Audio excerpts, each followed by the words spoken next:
Nou ja, wat ek gesê het, ons gaan oor hierdie proses praat. Selfs toe die Here die aarde gemaak het, was dit 'n proses. Hy het in 6 dae die aarde geskape, wat ons duidelik wys dat God werk in prosesse in ons lewens. Alles wat begin met 'n saad. Alles het saad. Kom ons lees wat sê die Here in Matteus 13 vers 31. 'n Ander gelykenis het hy hulle voorgehou gesê, die koninkryk van die hemele is soos 'n mosterdsaad, wat 'n man neem en in sy land saai. Soos ons lewens ook. Toe God die aarde geskaap het, het hy mense, diere, alles geskaap en alles was perfek. Alles. Kan jy dit imagine, dat die Here loop in die aandwind saam met jou, gesels met jou. Adam en Eva is naak. Hulle het geen skuldgevoelens nie, hulle voel nie sleg daaroor nie, hulle is nie bewus daarvan nie, hulle wandel met God wat hulle geskape het. Sonde begin met 'n proses. Eva het elke dag daai boom geloop en bekyk, en die vrugte het vir haar goed gelyk. Terwyl sy die kennis gedra het wat God gesê het, julle kan van alles eet, julle gaan net nie by daai boom nie. Is dit nie so as daar 'n bankie staan en daar sy's geverf en daar staan, moenie sit nie nat verf, wat ons gaan voel nie? Dis die eerste ding wat ons doen, gaan sit en kyk of is die bankie nat. Dis ons sondige natuur wat daar is, deur wat Adam en Eva veroorsaak het, want sy het gesondig, sy is mislei, Adam is nie mislei nie, sy is mislei deur die slang, en het vir Adam gegee en hy het saam geëet. Wat het dit hulle gekos, die teenwoordigheid van God? Dit was die prys, dis die prys wat ek en jy ook gaan bepaal. As ons sondig en bly sonde doen en die Heilige Gees ons aankla en ons bly daarmee, verloor ons geestelik die teenwoordigheid van God. Alhoewel ons nooit verlaat of begewe nie, is dit moeilik om terug te kom op daai plek. Hulle het in die paradys gewoon, hoor wat sê die Bybel, ons het nie die paradys verloor nie, julle. Genesis 2 vers 8. Ook het die Here God 'n tuin geplant in Eden. Die tuin was die paradys. Die plek was Eden. Hy het dit aan die ooste kant geplant en daar aan die mens wat hy gebeer het 'n plek gegee. Die Here doen niks as hy nie vir ons 'n plek gee nie. Hy skape, dan gee hy vir jou 'n plek. Hoor wat sê die Here, kom ek vir julle kan bewys dat ons nie die paradys verloor het nie. Hy sê, ek sal julle nie as wese agterlaat nie, maar ek gaan vir julle 'n plek te berei, waar ons saam met hom sal wees. Lukas 23, vers 42 tot 43, wys vir ons het nie die paradys verloor nie. En die kwaaddoener sê vir Jesus, onthou die twee wat weerskante van hom gekruisig was, dink aan my Here, wanneer u in u koninkryk kom. En Jesus antwoord hom, voorwaar ek sê vir jou, vandag sal jy saam met my in die paradys wees. Kan julle sien dat God die hemel hier met die paradys wat hy in die tuin van Eden gesit het, want daar was nie sonde nie, daar was nie niks, daar was nie trane nie, daar was nie hartseer nie, alles was perfek. Dis wat God vir ek en jy beplan het. Hy het nie beplan dat daar moet dood wees en daar moet hartseer wees en daar moet siektes wees. Dis was nie in God se beplanning nie. Dit het die mens veroorsaak deur sonde. Wanneer jy in jou geestelike lewe begin groei, in die teenwoordigheid van God begin inkom, dink jy vir een oomblik dat Satan nie alles op jou gaan gooi wat hy kan nie. Satan soek siele en Jesus soek siele. Hy gaan elke ding op jou gooi wat hy in die hande kan kry. Want hy kan jou nie verloor nie. Satan is nie geworried of jy doodgaan nie. Hy is agter jou siel aan. Dis waaroor dit vir hom gaan. Genesis 4 vers 26 sê, nou moet julle weet, hier verloor Adam en Eva die geestelike teenwoordigheid van God. Onthou Ham, Sem, Jafet, hulle is almal gebore, al daai tipe van goed is, Kain slaan vir Abel dood. Kyk waar gaan hierdie sonde nou al heen. Kyk wat gebeur wanneer hulle vir die eerste keer God eers weer aanroep. Genesis 4 vers 26. En ook vir Set is 'n seun gebore, wat hy Enos genoem het, toe het hulle die naam van die Here begin aanroep. Hulle wat in die tuin van Eden saam met die Here gewandel het, sy teenwoordigheid gevoel het, met hom gepraat het. Hier kom sonde en skuile al hoe ver. The wages of sin is death. Spiritual death en fisiese dood. As ek my pad drink in 'n kar teen 140 jaag, kan dit my fisiese dood ook veroorsaak. Die proses waaraan die Here vir ek en jy werk is dag vir dag. Dag vir dag werk die Heilige Gees aan jou. Dag vir dag klaai hy ons aan, sê vir pas op my kind, moenie dit doen nie. Wees versigtig, pas op vir die kontrak. Kyk daar, kyk daar, kyk daar. God leer ons dag vir dag vir dag vir dag. Eintlik sekond vir sekond, as ons net wil luister. So spesiaal is ek en jy. Jy het gegroei in jou moeder se skoot. Eers het God 'n blueprint van jou gemaak, presies hoe jy wil hê. Dit staan in die Bybel. Gaan dit vir julle lees. Hy het gemaak presies hoe hy jou wil hê. Eers die blueprint. Toe sit hy jou in jou ma se moeder skoot. En van daar af begin hy jou vorm, soos wat hy jou wil hê. Dis seker een van die wonderbaarlikste goed wat daar is, 'n kind wat groei binne in 'n ma. Dag dit word dit gevorm, dag dat word dat gevorm. Dis net amazing hoe dit werk. Ek hoef nou nie vir julle biologie te gee nie, maar julle weet hoe werk die proses. En dis een van die 5 miljoen wat dit gemaak het. So, jy behoort vir God dankie te sê, dankie. Party mense kla so omdat hulle geskape is. Sjoe, you handpicked by God. Ek gaan gou vir julle hier lees, want dit is vir my te wonderbaarlik. 139, 15 tot 18. My gebeente was vir u nie verborgen toe ek in die geheim gemaak is nie. Kunstig geweef in die dieptes van die aarde. Van stof is jy gemaak. Dit het nie opgehou nie. God het jou eers in die dieptes van die aarde die blueprint gemaak. Wat 'n keer oor jy gaan hê en watter huis jy gaan gebore word. Wat God vir jou toekoms beplan. Ek weet, sê die Here. Jeremia 29 vers 11. Ek weet wat se gedagtes ek aangaande jou koester. Koester beteken, ek het jou in die palm van my hand. Julle weet hoe maak mense met 'n ou klein voeltjie. Maak toe nie watte en ag, jy koester net hierdie dingetjie. Kyk wat sê. Kunstig geweef in die dieptes van die aarde. U het my ongevormde klomp gesien en in u boek is hulle almal opgeskrywe. Daar dat alles bepaal was deur God. Jy was bepaal deur God. Toe nog geen een van hulle daar was nie. Nou wanneer sal borsie sonde? Nog voor jy daar was het God klaar besluit. Hoor wat sê. Hoe kosbaar is dan my u gedagtes o God? Hoe geweldig is hulle volle som nie? Julle, ons is precious. Ons is absoluut precious. Jy is nie sommer net gemaak nie en jy is nie 'n ongeluk nie. Ek hoor party ouers sê jy was 'n glipsie. Excuse me. Daar's geen glipsies nie. Want vir sy kinders werk alles ten goeie mee. Maak ons foute? Ja. Kry ons totale vergifnis? Ja. Hou op en gisterkarring. Want hoe die duiwel geweet, hy gaan vir Eva vasvat. Deur haar kort te hinder.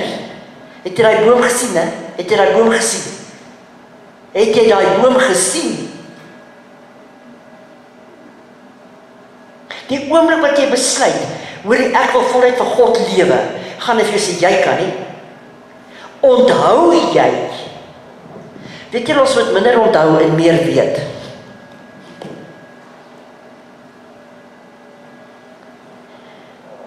Dan sê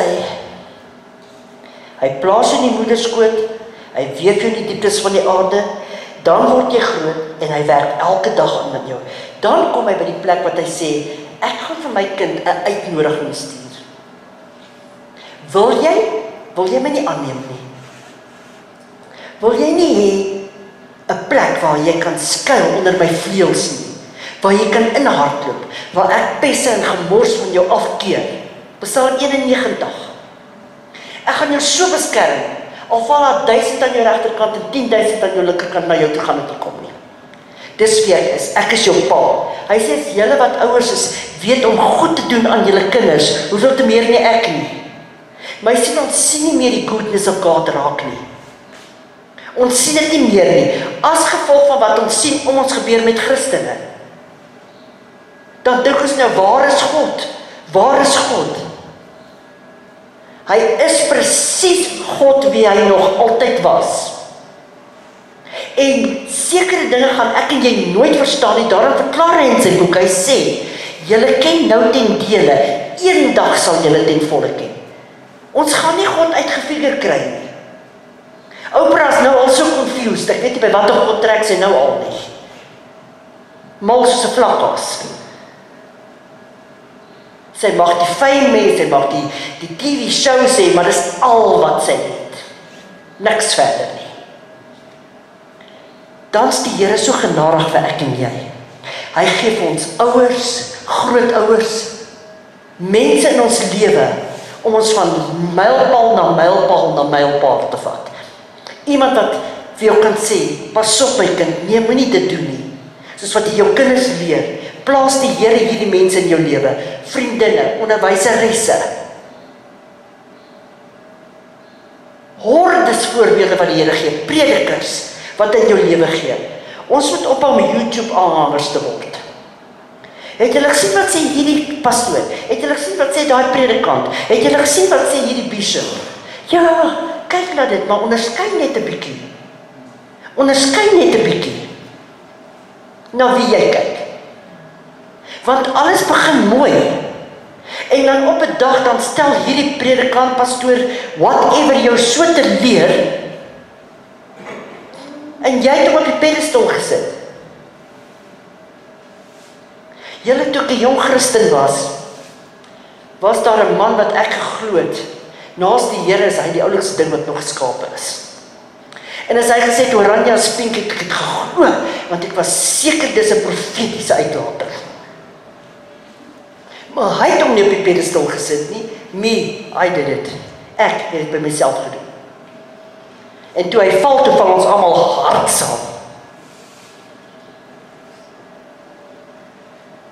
Want ek was nog nie clued up nie. Ek was nog nie mooi vertroud met wat die woord sê en hoe om te onderskei wat reg en verkeerd is. Jy gryp die eerste naaste ding want dit klink so mooi.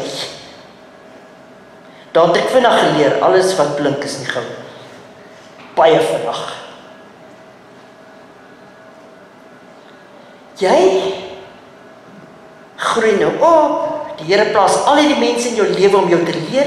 Nou kom die Here en sê, nou gaan ek die uitnodiging vir jou gee. Daar's net een wy om jou hart vir die Here te gee in die Bybel, net een wy.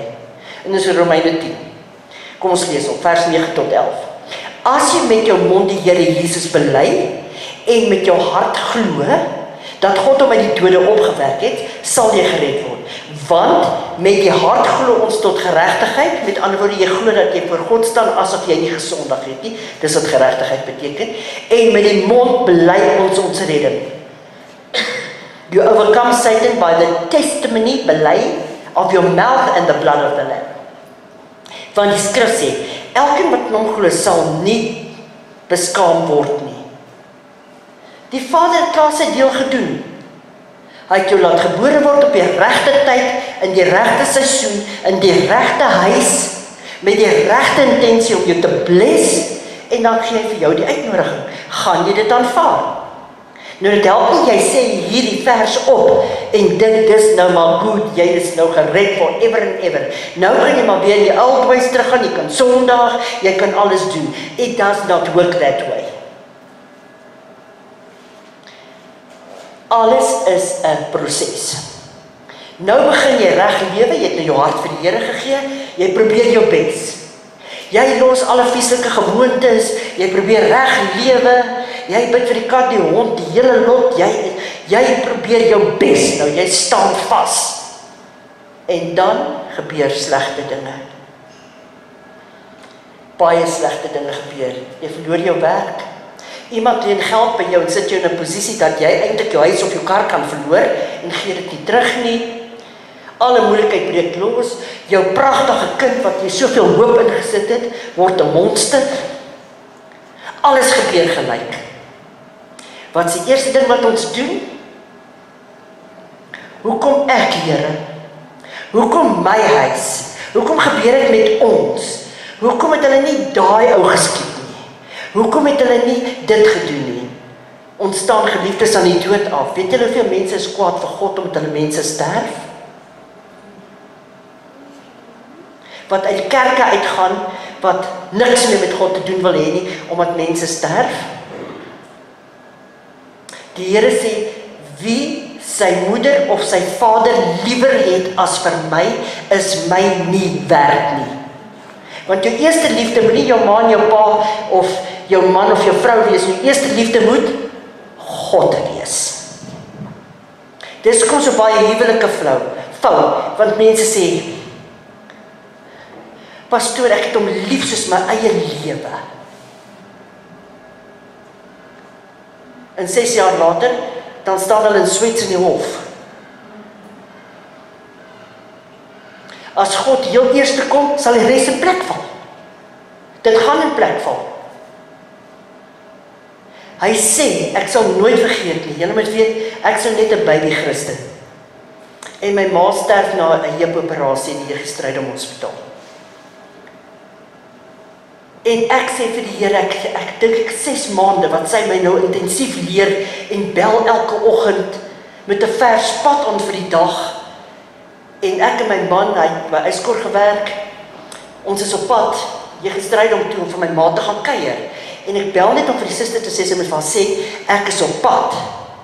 Want ek het ook gewerk so, net sê ek is op pad. En sy sê, mevrou, wat is jy van haar? Maar ek skrik my yskoud.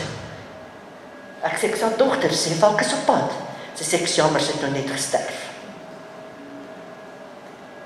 Dis nie, dit was my anker. Dis die een wat my leer, dis die een wat my bemoedig, dis die een wat my versterk om staande te bly.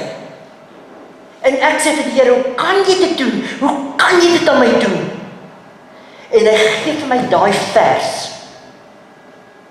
Wie sy vader of sy moeder liewer het as vir my, is my nie werd nie. Harde woorde, julle, harde woorde vir 'n baby Christian. Dis ek eers kwaad vir die Here. Hoe kan hy my so behandel? Net om later te verstaan. Net om later te verstaan. Ons is mekaar geleen, nie gegee nie, dis nie jou eiendom nie, dis God se. Maar ons verstaan nie hierdie goed nie. Want ons bedink vleeslik en nie geestelik nie. Ons is net mekaar geleen. Nêrens is dit jou eiendom nie, jy het dit nie geskape nie, jy hou dit nie reg op nie, maar ons verstaan nie hierdie ding nie. Dan sê die Here, hierdie laste van die wêreld word so erg, dat hy sê, jy het my aangeneem, jy het gestaan, ek is trots op jou, ek sien jy is moeg, ek sien jy is uitgebrand, ek sien jy is stikken, maar ek het 'n uitnodiging weer 'n keer vir jou. Ek sê vir jou, kom na my toe. Matteus 11 vers 28 en 30. Dit beteken jy moet iets doen. Kom na my toe, almal wat vermoeid en belas is, en ek sal julle rus gee. Neem my juk op en leer van my. Nou het julle gesien as osse in 'n juk is en hulle ploeg. Hulle sit jong osse saam met hulle wat moet leer. Hoe ploeg jy? Hoe gaan jy nie so nie? Hulle het nie potholes gehad daai tyd nie. Hoe gaan jy reguit? Hoe ploeg jy reguit? Hierdie jong osse leer, want hulle is saam in hierdie juk. Jy moet saam met Christus in die juk trek, om te weet, ek kan nie hier na toe gaan nie, want ek gaan my van die pad afvat. Ek kan nie daai kant toe gaan nie, want ek gaan nie reguit lyn met God loop nie. Daarom sê, my juk is lig en sag. Kom leer by my. Kom leer by my, hoe word dit gedoen. En weet julle wat is my amazing? Dis nie ek en jy. Ons het geantwoord op die uitnodiging, maar dis nie ek en jy wat die Here gekies het nie. Hy het ons gekies. Kyk wat sê die woord. Johannes 15 vers 16. Julle het my nie uitverkies nie. Ek het julle uitverkies. Ek het julle aangestel om vrug te gaan dra en dat julle in die vrug kan bly, sodat wat julle ook al in die Vader se naam vra, hy julle dit kan gee. Jy's gehandpick. Jy's in die dieptes van die aarde gemaak. Die Here het jou by jou naam geroep, jy is syne. Kyk wat sê hy. Nou kom druk jy die laste van die lewe ons. Nou wat nou? Jy het so hard probeer om 'n kind van die Here te wees, maar een aanslag na die ander een, na die ander een, na die ander een kom. Nou begin die proses van Satan. Hy het ook 'n proses. Jy begin al hoe minder jou Bybel lees. Jy bid nie soos wat jy altyd gebid het nie. Jy doen daai skietgebedjie want jy's moeg in die aand. Maar as die nuutste fliek opkom, is jy nie meer moeg nie. Op Netflix nie. Jy is nie meer moeg nie, jy kan 2 ure kyk. Jy kan, want jy is nie moeg nie. As jy uitnodig kom, kry vir 'n vriendin of 'n vriend wat jy lanklaas gesien het, is jy ook nie meer moeg nie. Sien jou nou. Maar jy is moeg as by die dinge van die Here kom. Ons praat minder met God, maar die binne in jou hart voel jy tog skuldig, want die Heilige Gees werk aanhoudend. Ek sal jou nie begewe nie, ek sal jou nie verlaat nie. En julle weet, dat Matteus 18 sê dat jy 2 engele het, hulle gaan nie weg omdat jy groot geword het nie. En hulle bly daar. Hulle bly daar. Michael is die warrior wat vir jou veg, en Gabriel is die wat die nuus van God afbring. En hulle bly daar. En hulle herinner jou, en hulle mag nie teruggaan na God toe nie, want engele mag nie meer verantwoord vat nie. So hulle bly aan jou werk, en die Heilige Gees binne in jou. Die engel is daar om jou te assist. Ek en jy kan Satan nie fight nie. Net Jesus Christus kan. Nou is jy geknak, jy's eensaam, jy voel verlate. Die wêreld het mos 'n spreekwoord, almal haat my en knou my af. Jy voel nou heeltemal verlate, jy weet nie wat ek kant toe moet jy gaan nie. Jy wil eintlik ook met niemand praat nie, want niemand verstaan nie. En hierdie een gaan jou judge, en daai een gaan jou judge. Ek wil regtig oor daai woordjie judge preek. Want dit is die eerste woord wat die wêreld gebruik. Julle judge my. As ek kaal deur van 'n Belpark hardloop en ek is môre in die Valweekblad, hoe noem ek 'n judge? Hulle vang goed aan, doen dit, en as jy hulle wil reghelp wat die Bybel sê, vermaan mekaar, is nie judge. Hier is die waarheid. Filippense 1 vers 6 skryf Paulus. Omdat ek juis hierop vertrou, dat hy wat die goeie werk in julle begin het, dit sal vereindig, tot op die dag van Jesus Christus. En hierdie is my die mooiste ding. Want somtyds kan 'n riete langs die beste rivier staan, maar hulle knak. Ons is mense, somewhere knak jy. Somewhere gebeur hierdie goed met jou. Hoor wat sê die Here in Matteus 12 vers 20. 'n Geknakte riet sal hy nie verbreek nie. En 'n lampet wat rook sal hy nie uitblus nie. Al is jou vlam nie meer daar nie, maar jou lampet rook nog. Weet julle 'n ryke lampet wat rook? Hy stink. Hy sê ek sal jou nie uitblus nie, totdat hy die reg tot oorwinning uitbring. Ek wil jou sê, skep moed. Skep moed. Sê die Here nie, kom na my toe? net soos jy is. En jare wat ons die Here dien, ken ons al van ups and downs, ken ons van blessings, ken ons van teleurstellings, ken ons van hartseer, ken ons van stikking, ken ons die goed. Een oomblik is jy fyn en jy voel so naby aan die Here, om net 'n volgende oomblik te voel, waar is U? En alles dit is veroorsaak deur sonde. Dit gaan ek ook vir julle uit die Bybel uit bewys. Toe Jesus aan die kruis hang, toe sê hy, my God, waarom het U my verlaat? Jesus, die Seun van God, weet julle waarom het God hom verlaat? Die oomblik toe hy die wêreld se sonde op hom gooi. Toe het hy sy gesig weggedraai, want God kan sonde nie aanskou nie. Want hy moes vir ons sonde word. Daai oomblik moes God sy gesig wegdraai. Sonde skei jou van die teenwoordigheid van God. Ons kan nie meer daarmee wegkom deur te sê, maar as sy nie my kwaad gemaak het nie, maar as hy nie gesê het nie. Ons is veronderstel om die sout van die aarde te wees. En as die sout laf word, wat beteken verloor hulle krag, sê die Bybel, dan trap jy daarop.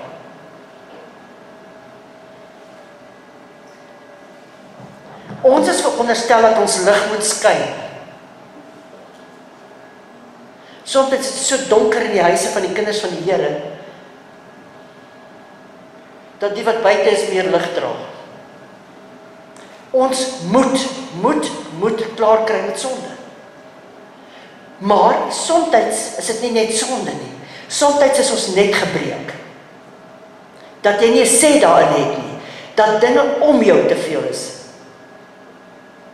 Oppression comes from the outside. Depression comes from the inside. Maar God werk van binne af buite toe. Satan werk van buite af binne toe. So ek wil vir julle hierdie ding, ek het vir my gesit en verkyk aan hierdie ding, repent, gehuil, alles. En gesê, hier's ek, wat vir my oorgebly het. Maak my soos U my wil hê. Dankie Johan.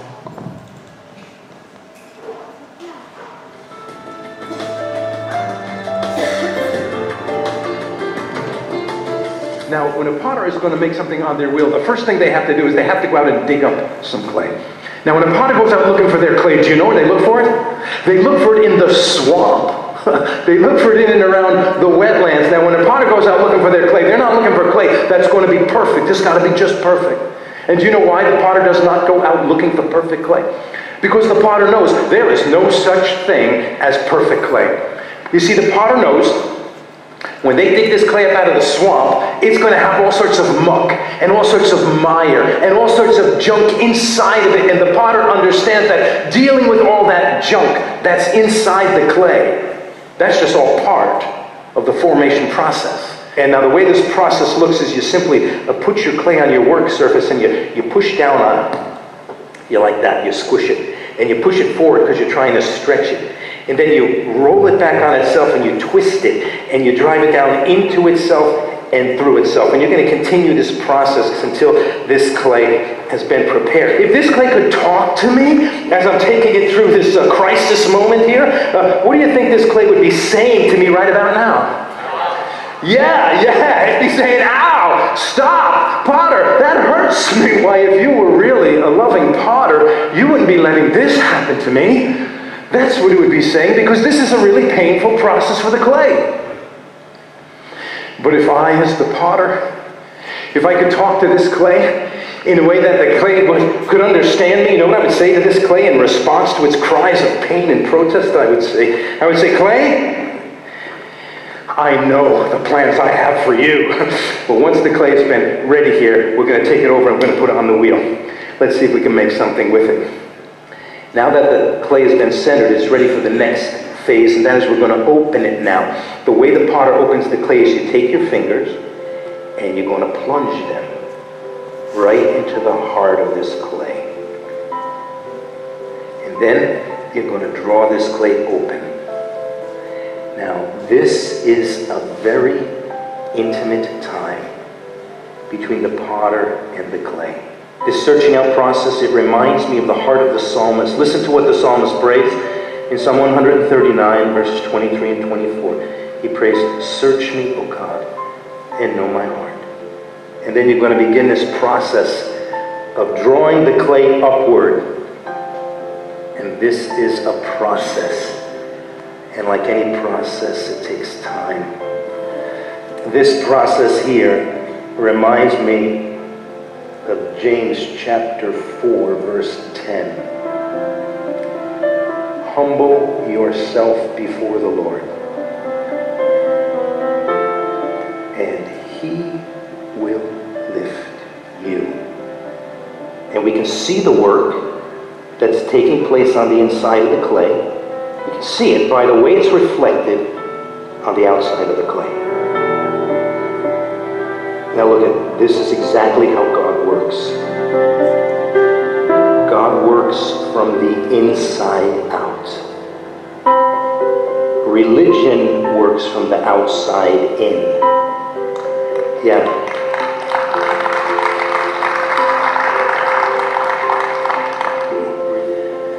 A vessel of honor right here. Come on, church.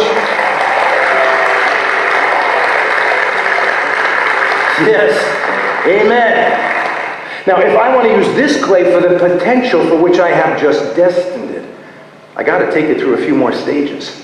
The first thing I have to do is I have to set its potential. Now, the way the potter sets the clay's potential is I have to take this clay now and I must put it into the fire. But when this thing comes out of the fire, it's going to look like this. See, fire has a way of purifying things, doesn't it? Fire gives strength to things, doesn't it? This pot's got a song now.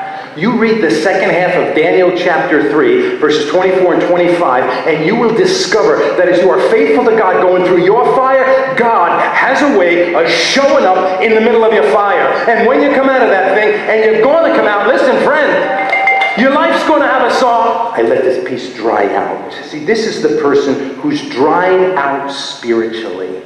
So what does that mean for this clay now? Does that mean that this clay is now hopeless? No. No, this clay isn't hopeless. This clay is just hard. You know what happens to clay when it dries out? It gets really brittle. I'm going to take this dry clay and I am going to break it. Here, you see this clay here? This clay here, this is the person who loves God. They love the potter. There's a little pebble. Look, I'm going to stick it in the clay. Okay, so this is a wound in this person's life. Maybe this person was molested when they were little. Maybe they went through a painful divorce. Maybe they were abandoned when they were little. That's one of my wounds.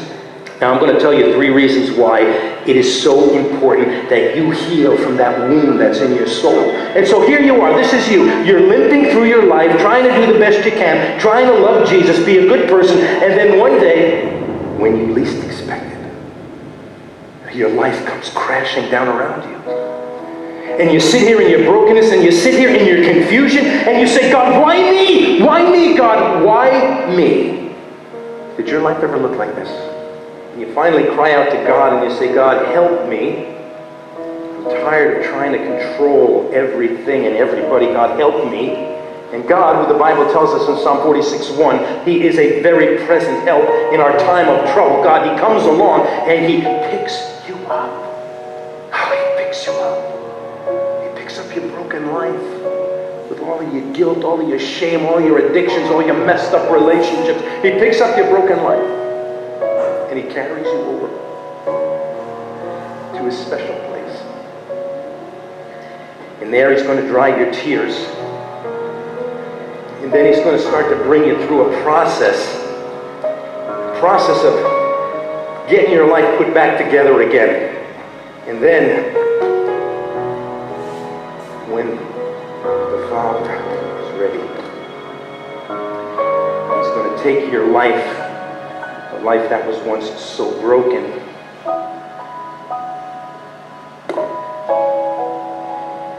and He's going to put you back on the wheel. But He puts all of you on the wheel. All of you. Because God wants all of you. He's going to begin to lift you. Once again, He's going to lift you.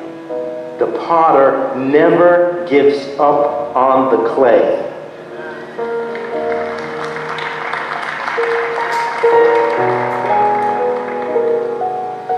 So God lifts you up out of your brokenness. And He gives you a calling. And then He's going to do something with your life. He's going to give your life a calling. And then He's going to give your life an equipping.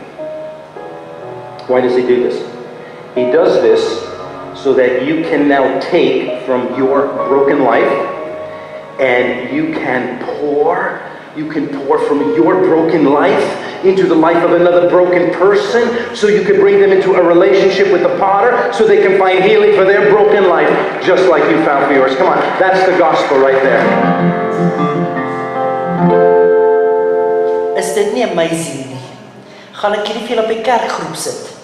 Dan kan julle almal om hier, want dit het vir my so baie beteken. Want die Here het ons prentjie mense gemaak.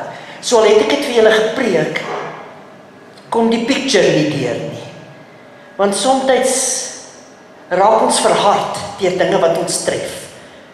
Ons raak eintlik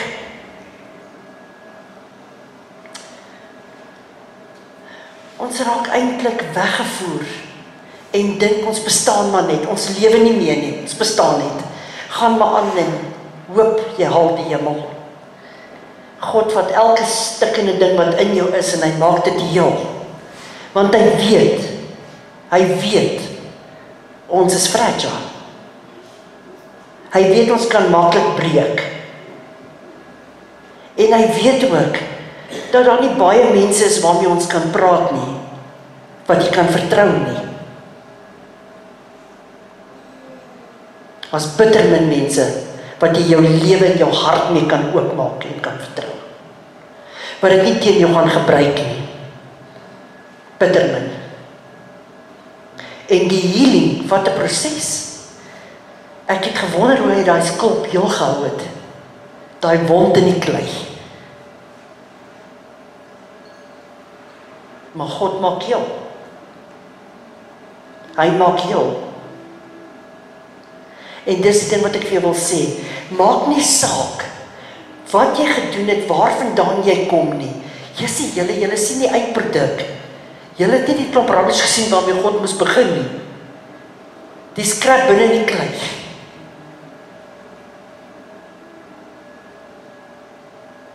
En dankie God, eendag, toe loop ons in iemand vas, wat ons leer van die Here. Ek sê vir julle, ek was 'n Mormon, ek was 'n Katoliek, ek was enige ding, ek het gaan soek na die Here. Ons het voor so klein kerkie stilgehou, ek en my broer. En ons het ingestap en hulle het gestaan in rook op die stoep. En ons het ingestap en toe bring hulle briefies vorentoe wat lees, hulle gaan veilig kom waar hulle moet kom. En al sulke snaakse goed en duwe vlieg in die kerk rond en al sulke snaakse goed. En toe ons buitekant kom, want ek vra vir my dag, ek kan nog nie bestuur nie, vat my, ek is nog jonk, vat my na hierdie kerk toe, en hy sê, ek dink ons moet gaan, ek sê, ja, ek dink ons moet gaan. Toe ons uitkom, het hulle al my pa se spanners gesteel. Toe weet ek, ons moet nie gaan, maar dis net daar. Maar so het ek gaan soek na die Here, ek het 'n desperate soek gehad. Ek het hom nie in een van die gelowige gekry nie, ek het hom gekry hier, tussen hierdie blaaie. Want ons moet gaan lees waar Jesus langs die meer loop en met mense praat. En goed, dat jy 'n picture kan kry van waar jy en God loop.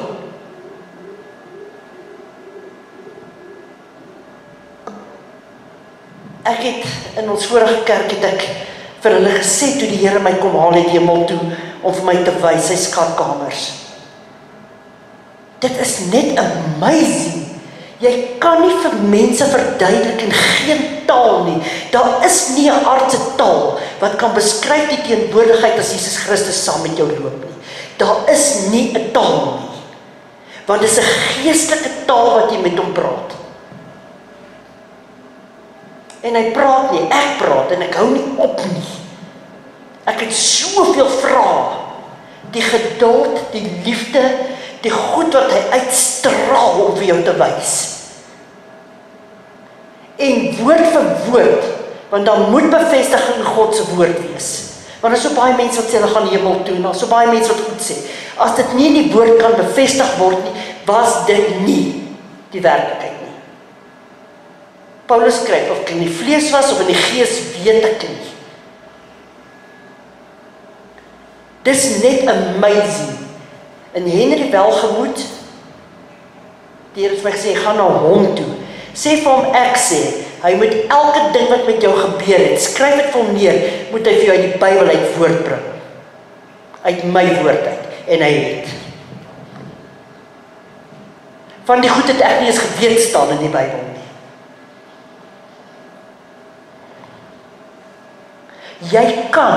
Jy persoonlik self kan so 'n sessie met die Here hê. Hy's geen aannemer van persoon nie. Hoe graag wil jy dit hê? Dis die ding. Ek het nie opgehou nie, ek het die malste goed gedoen. Ek het 'n tafel gedek vir ek en my en ek het opgedres. Hy lag seker tot vandag toe nog daaroor. Maar vir my was dit important om daai teenwoordigheid te hê. Maar gaan jy die proses toelaat? As daai potter halfpad sê, ag, ek gaan nou nie verder met hierdie klei nie. Ek gaan hierdie stuk klei maar wegsmy. Dan daar nie 'n bruikbare pot gekom uit daai klei se stikkenheid uit nie. Jou tragedy becomes your testimony. Dit wat met jou gebeur in die lewe, gebruik God ten goeie om ander mense te help wat deur hierdie goed gaan. Dankie Here Jesus dat hy vir ons soveel genade gee. Dan gaan ek vir julle sê voor ons die 10de in die offerandes doen. God sê, ek het 'n blymoedige gewer lief. Moenie gee as jy nie wil. Gaan spur toe. Want dit beteken niks as jy dit daarin gooi, of jy dit omdat jy voel jy moet dit nou doen nie.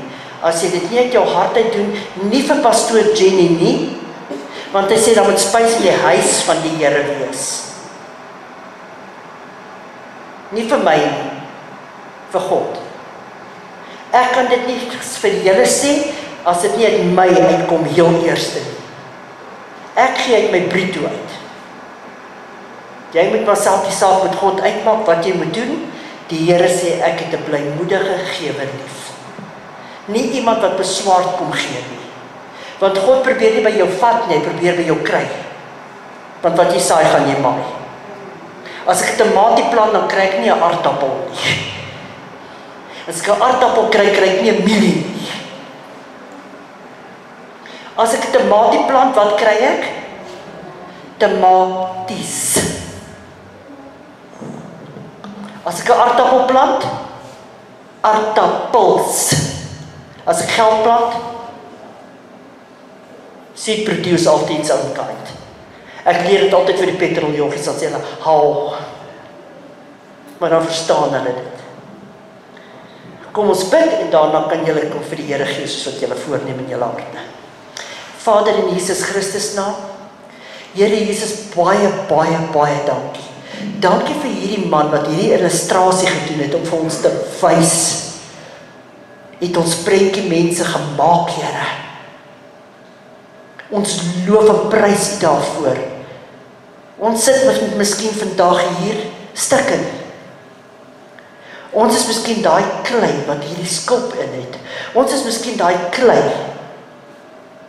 wat skeef getrek het, wat verhard geword het.